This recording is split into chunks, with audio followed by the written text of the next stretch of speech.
កសាច់ដាក់ឆាបង្ហាត់អ្នកទាំងអស់គ្នាអំពីរបៀបធ្វើម្ហូបតៃវ៉ាន់មើលចូលពួកសិស្សទាំងនេះសុទ្ធតែខណៈជាម្ដាយគេពួកគាត់មកពីប្រទេសខុសគ្នាបើមិនយល់ក៏សួរមានអ្នកខ្លះកត់ត្រាចំណាំទុកដើម្បីវឹកហាត់ម្ដងទៀតដោយក្រោយពេលត្រឡប់ទៅផ្ទះវិញខិតខំបែបនេះគឺសង្ឃឹមថាខ្ញុំគិតថាធ្វើម្ហូបខ្លួនឯងទើបឲ្យស្វាមីនិងកូនមានអារម្មណ៍ថាជាគ្រួសារមួយគាត់កត់ត្រាចំណាំរបៀបធ្វើម្ហូបដោយសរសេរអក្សរជនជាតិរបស់ខ្លួនមានអ្នកខ្លះរៀនផងលេងផងថតផងដើម្បីជាអនុស្សាវរីយ៍ក្នុងការរៀនធ្វើម្ហូប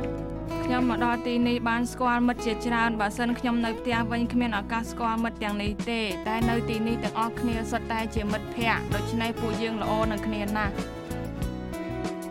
រៀនធ្វើម្ហូបនៅទីនេះក៏បានស្គាល់ជនជាតិដទៃជាច្រើនសូម្បីតែកូនក៏នាំមករៀនជាមួយដែរប៉ុន្តែពេលកុមារឃ្លានតែពួកគេនៅរៀនមិនទាន់ចប់ដូច្នេះកូនស្រែកយំរកម្ដាយរបស់គេកូននៅទីនេះលេងតែសប្បាយរីករាយឯពួកខ្ញុំក៏រៀនបានចំណេះខ្លះមេរៀនធ្វើម្ហូបក្នុងគណៈ3ខែនឹងអាចបង្រៀនជនដែលមកពីឥណ្ឌូនេស៊ីវៀតណាមចិនដីគោកឲ្យចេះធ្វើម្ហូបតៃវ៉ាន់ពិតៗ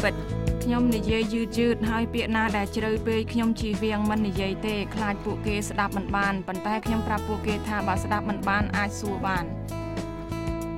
អ្នកគ្រូបង្រៀនចប់ហើយក៏ត្រូវធ្វើផ្ទាល់ដៃម្ដងថ្មីត្បិតមិនសូវចេះមែនប៉ុន្តែពួកគេក៏យកចិត្តទុកដាក់ណាស់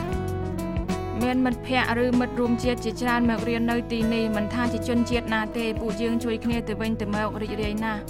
ចំណុចសំខាន់ទៅលើមេរៀនលើកនេះគឺម្ហូបឆាសាច់មាន់និងខជ្រូកចិញ្ច្រាំពួកគាត់ខិតខំរៀនធ្វើម្ហូបសង្ឃឹមថានឹងអាចធ្វើឲ្យគ្រួសារបរិភោគហើយក៏យកទឹកដីតៃវ៉ាន់ទុកជាផ្ទះទី2របស់ខ្លួន